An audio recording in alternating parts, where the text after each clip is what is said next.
السلام عليكم خوتي. اليوم ندير لكم كيفيه بنينه اسكالوب دو دند شامبينيون لا كريم فريش. درت شويه زيت هنا مع شويه تاع مارغرين هكذا.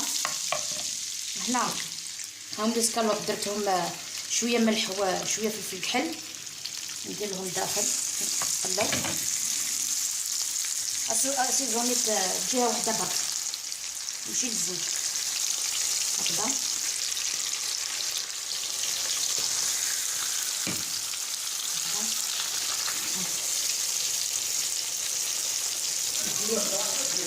نخليهم يتقلاو هكذا، نخليهم يتقلاو لي دو كوتي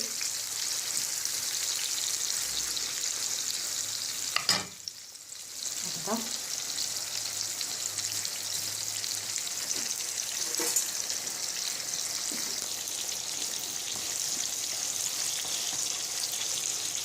هكذا نقلبهم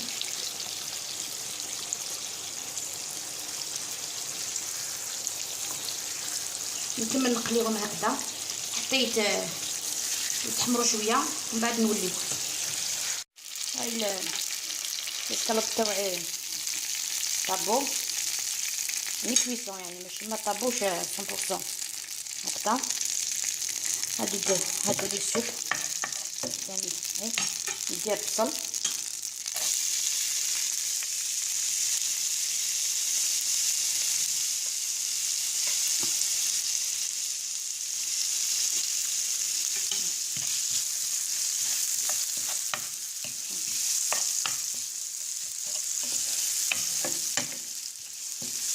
بصله صغيره ولا نص بصله موين مع الثوم لا كونتيتي اللي تحبي هكذا. نخليوها يتقلاو ومن بعد نزيدو هادوك لي شامبينيون تاوعي تاع البواطه مع شويه تاع الماء تاعها باش يطيب هذاك البصل.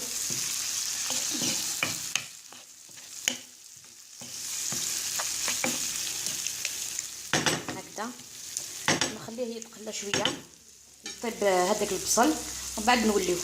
هاي الخليط تاعنا كيفاش ولا هذوك لي شامبينيون طلقت الماء تاعها، زدت لها شويه ملح شويه فلفل كحل خاطر جات لي شويه صامته، نسيت ما درت لهاش شويه زعتره هكذا.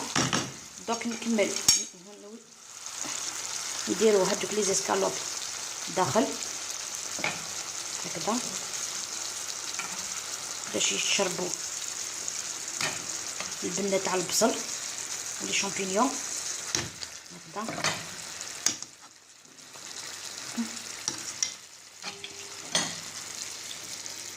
ندير جو تاع نسوس الجو هكذا نقلبوهم الشامبينيون تاوعي داك البصل طاب. هاي لاصوص كيفاش ولات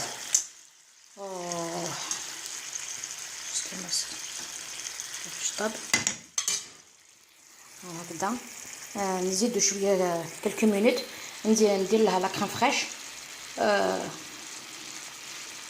كي ندير لها لا كريم فريش من بعد نشوفوها في الطبق التقديم. هاي درت لها لا كريم فريش هذيك نخليها جو لا ليسي ريدوير شويه. هادوك لي زيسكالوب تجي بنينه هكذا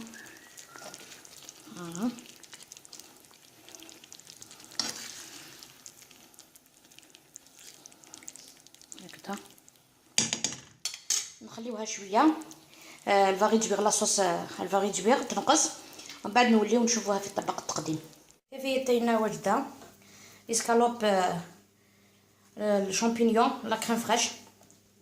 هاوليك كيفاش جا التقديم كما تحبوا، ان شاء الله تعجبكم الكيفيه.